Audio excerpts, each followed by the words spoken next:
Back in '95, had problems with neck, was on a HMO, fixed the problem.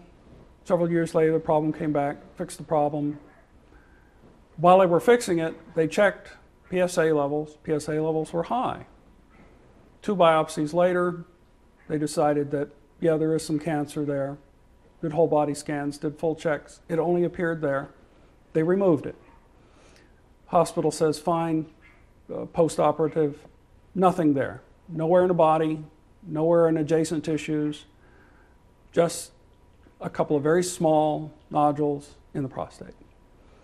This was all covered by the HMO, basically paying $20 for a doctor's visit, $50 for a specialist visit, and $50 for a hospital stay. When I moved, because of change in what I could do after the operation, did COBRA for almost a year.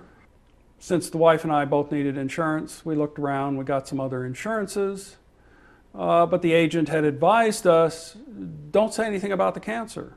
Since we're in a different state, the companies will look up your records. If they don't see anything, they issue the insurance. Not really playing straight, but got insurance, and this time it was mostly for the wife. Moved to Texas, and of course the insurance coverage I had from Florida didn't really cover this area real well. They didn't have doctors in their network. So looked for other insurance. Went to several other companies, and as soon as, on the web and in person here in town, and the best I could do was almost $1,000 a month with a high deductible, I think $3,000, or the Texas high-risk pool for $900 a month and $5,000 deductible. So I finally found a group that was a health savings account, although I'm not working, so I can't really contribute to the health savings account.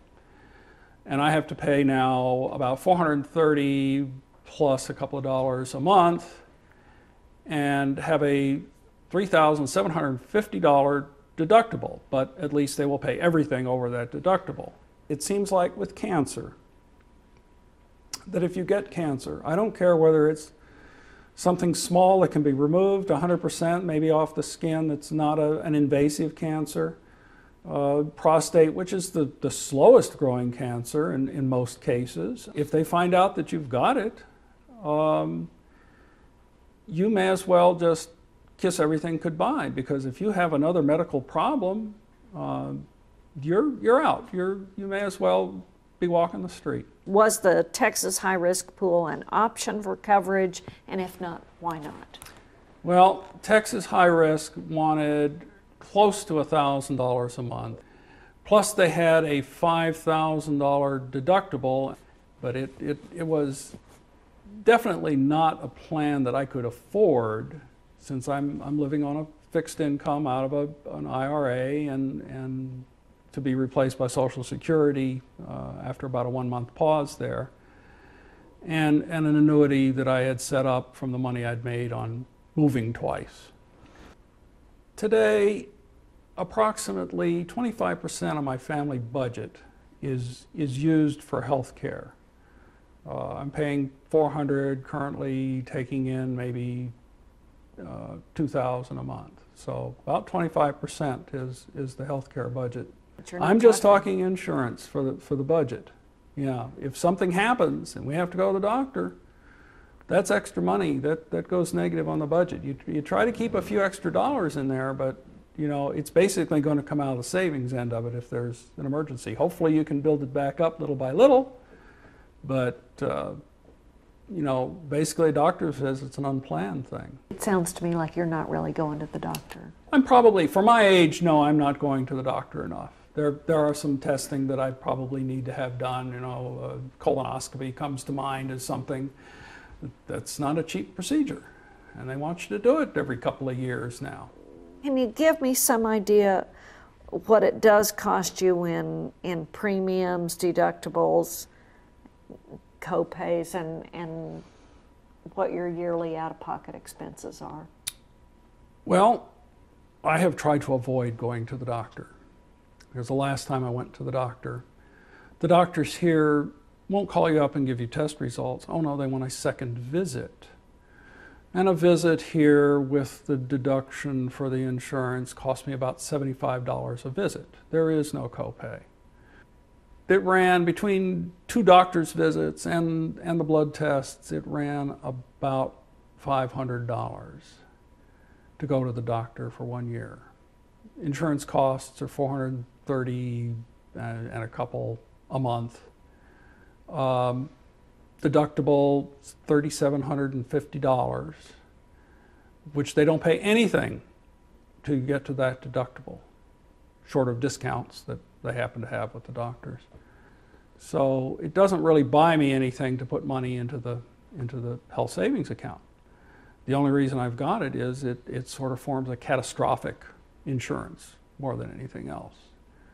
They don't help with doctor visits. They don't help with drugs. But you know, I'm just finding it hard to find somebody that has a reasonable plan. If we're looking at $500 a year plus the money for the insurance, the monthlies for the insurance, I'm spending more on insurance almost than I am to eat. So it's a hard thing to do. You know, and fuel coming up. Fortunately, we don't go anywhere. We show dogs as a hobby, but costs of that have skyrocketed. Facilities charge more, and fuel costs more, and it's becoming very difficult to even do anything except just sort of sit here and watch TV.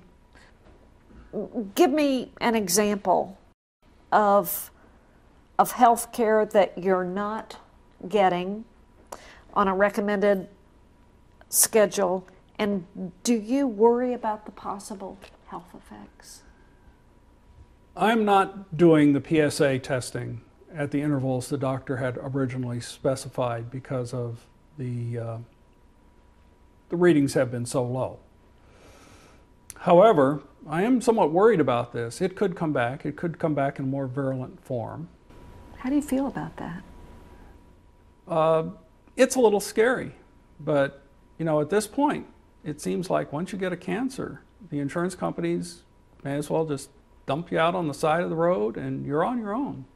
How has the burden of medical costs, including your insurance premiums, affected other aspects of your life and family budget? Okay, one of the things that we like to do, that we've done for 20 years, which is not physical, but we like to do, it's been an enjoyment for a while, is to show dogs. We do confirmation showing with AKC.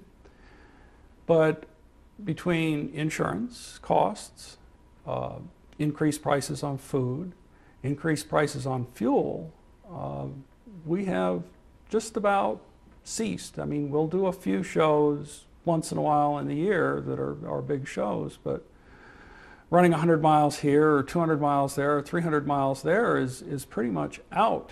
And basically, our cost of doing a show within a 250-mile radius is what it cost us for insurance for a month.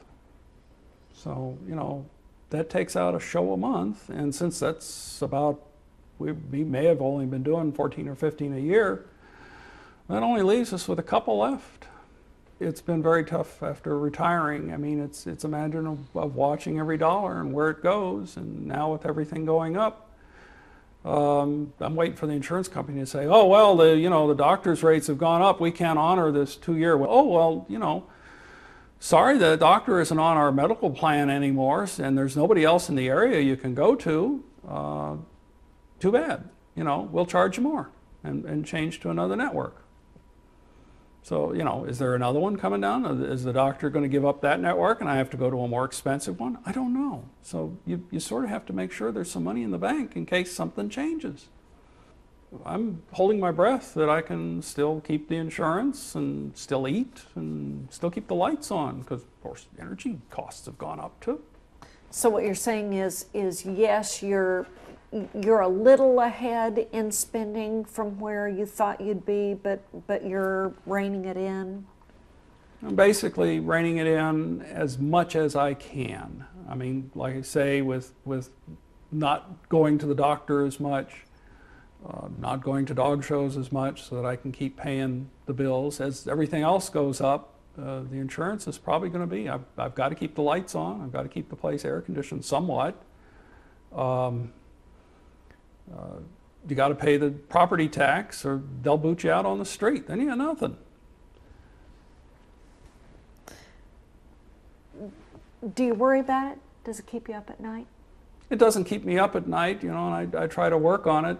You know, every couple of days I'll go through bills and make sure that I've still got enough money and figure out what's coming in and making sure that at least I have some idea. The problem is when something happens. Well, the septic system goes on the fritz or whatever, you know, then there's money going out that you hadn't planned on, and that kind of wreaks a havoc with a budget where you're running even up. I have discovered in the last couple of years that you almost have to go and read everything about every policy. It's going to take hours and hours and hours to go through all the situations of what do they cover, what do they don't cover, what's their maximum limit that they cover. You don't know. You just don't know. It's very frustrating. It's very difficult to buy insurance that does anything. And I don't see it getting any better.